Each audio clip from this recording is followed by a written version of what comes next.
Саламатсыздар ма? Менің есімім Жұлдыз, математика пәнінің мұғалімімін. Яғни неш және бел емтихандарына келетін математика пәніне есептерді көрейік. Теңдеу берілген, теңдеуді шеш дейді. Қараңыздар, бұл жерде көбейтудің үлестірімділік қасиетін пайдаланып, біз бірінші жақшаларды ашып алуымыз керек. Яғни теңдеудің мақсаты бұл жерде m-ді табуымыз керек. Сонда 2/3-ке 5-ті көбейтеміз. Бізде болады 5 жазып бір ойда 10, 11. 11/5. Азайтылған. Енді 2/3-ті 3m-ге көбейтеміз. 6/9m болады. Қосылған 7/6m азайтылған. 2-ін көбейтеміз. 2 жазып бір ойда 14, ойдағымен 15/2. Тең минус 1/46 болады. Ары қарай, енді m-дерді бөлек, сандарды бөлек ықшамдаймыз. Минус 6/9m-ге 7/6m-ді қосамыз. Қараңыздар, бізде 6/9, яғни кішкене санның алды минус.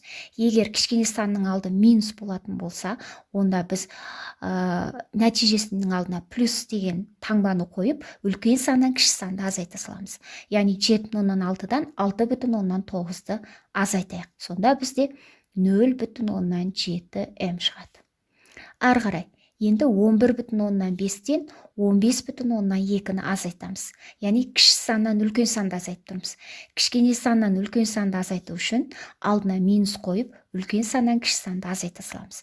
15/2-ден 11/7-ні азайтамыз. 15/2, 11/5. 7, 4-тен 1 тайсақ 3. 3/7 болады. Тең минус 1/46. Енді барып 0/7m тең минус 1/46 деймізде, мұна 3/7-ні минус оң жаққа жібереміз. Оң жаққа кеткен кезде ол плюс 3/7 болады. 0/7m тең болады.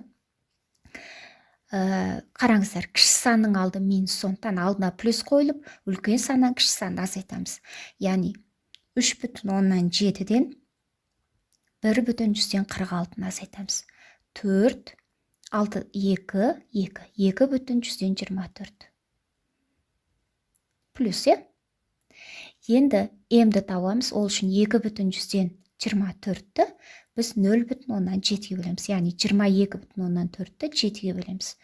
3 7 21, 14, өтірді қоямыз 2. Сонда 3/2 деген жауап шығады екен. Бізде А жауабы.